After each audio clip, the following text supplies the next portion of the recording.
वंदे मातरम साथियों। बीमा व्यवसाय से जुड़े मेरे सभी बीमा योद्धाओं को मेरा यानी डॉक्टर आशीष का प्यार भरा नमस्कार। दोस्तों, आज अक्षय तृतीया के पावन अवसर पर मैं dare to dream training academy की तरफ से आप सभी को बहुत बहुत शुभकामनाएं देता हूं। अक्षय तृतीया, आप में से जो लोग नहीं जानते हो, ये एक संस्कृत का शब्द है और अक्षय बोले तो कभी खत्म ना होने वाला, नेवर एंडिंग। और तृतीया बोले तो हिंदू कैलेंडर में बैसाखा महीने के तीसरे दिन पड़ने वाले इस त्योहार को अक्षय तृतीया के नाम से जाना जाता है। ये दिन अक्षय तृतीया सभी फाइनेंशियल कंसल्टेंट्स और फाइनेंस से जुड़े हर व्यक्ति के लिए बहुत ही ज़्यादा इम्पॉर्टेंट दिन है, क्योंकि आज का दिन ना सिर्फ आपके लिए बल्कि आपके क्लाइंट के लिए भी उसके खजाने को भरे रखने का एक बहुत ही सुनहरा अवसर है। अगर मैं बात करूं हिंदू मैथोलॉजी की, तो आज के दिन कुबेर को खजाने यानी धन धान्य का देवता नियुक्त किया गया था देवताओं द्वारा। आप समझ सकते हैं आज का दिन किसी भी फाइनेंस से जुड़े व्यक्ति के लिए कितना इंपॉर्टेंट डे हो सकता है। और फाइनेंस से तो हर आदमी जुड़ा है, चाहे कोई फाइनेंशियल प्रोडक्ट बेच रहा है, चाहे कोई फाइनेंशियल प्रोडक्ट खरीद रहा है।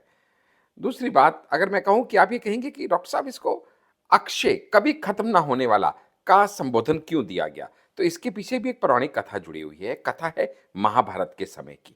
महाभारत के समय ये एक वृतांत है जब श्री कृष्ण और द्रौपदी के बीच में अक्षय पात्र को लेके कोई उसका महिमा मंडल किया गया और उसके महिमा का बोध कराया गया।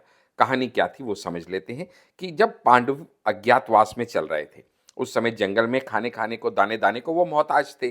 तो ऐसे में जानबूझ के उनको प्रताड़ित करने के लिए दुर्योधन ने, जो कि अपने दुष्कर्मों के लिए जाना और पहचाना जाता है, उसने वहां पे जानबूझ के कुछ साधुओं को, भिक्षुक को वहां पे भेजा उनसे अन्न मांगने के लिए, क्योंकि उसे पता था कि वो लोग उसका आदर सत्कार नहीं कर पाएंगे, क्योंकि खुद ही जब बड़े हैंड टू माउथ चल रहे हैं, दाने दाने को मोहताज हैं, तो ऐसे में उनका सत्कार कहाँ से करेंगे।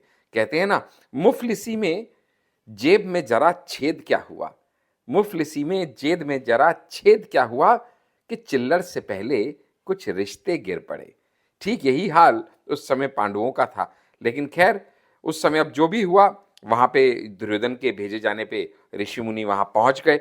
अब वो जाके भिक्षा मांगे, खाना मांगे, तो युधिष्ठिर ने भगवान सूर्य की प्रार्थना करी और उनसे विनती की कि हमें इस कठिन समय से बाहर उबारो।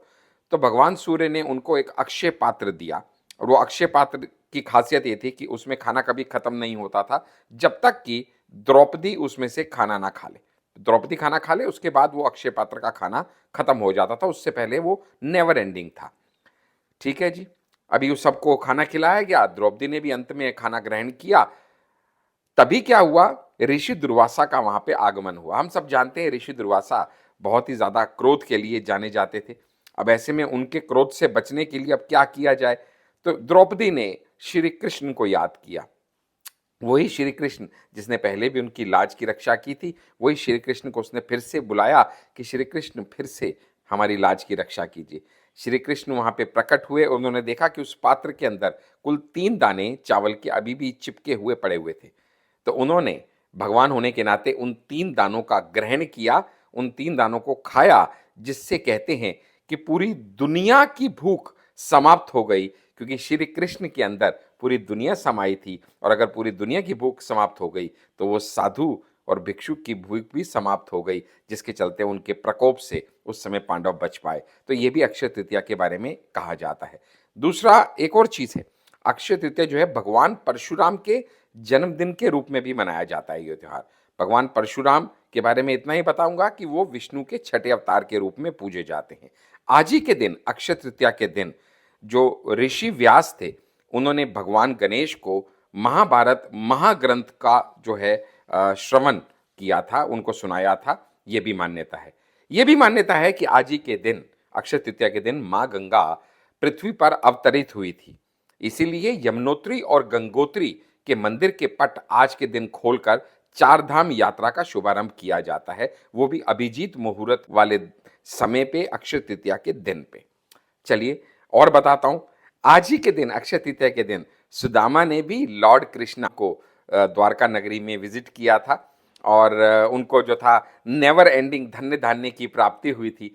इसलिए अक्षय तृतीया जो है, मैंने कुछ उदाहरणों के साथ आपको बताया, आज का दिन धन्य धान्य से परिपूर्ण होने का, आज का दिन कभी ना खत्म होने वाली समृद्धि और धन का दिन क्यों माना जाता है। आज ही के दिन मैंने भी फैसला किया कि मैं फिर से आपके बीच में उपस्थित हूँ, अपने वीडियोस आपके बीच में लेके आऊँ और आज के दिन को यादगार बनाऊँ। इसलिए आज फिर बहुत दिन बाद मैं आपके बीच में आपका द सक्सेस कोच डॉक्टर आशीष उपस्थित हूँ। आज ही के शुभ दिन में आपसे भी ये प्रार्थना करता हूँ कि आप भी बीमा व्यवसाय से जुड़े सभी साथी अपने खजाने की चाबी सुनिश्चित करते हुए आप भी अपने आप को और अच्छी ट्रेनिंग्स के लिए अपने आप को प्रेरित करें, सिस्टम में जुड़े रहें, एजुकेशन लेते रहें और जिसके चलते हुए आप भी उन्नति करें और आपके साथ साथ बीमा व्यवसाय भी उन्नति के मार्ग पर अग्रसर हो।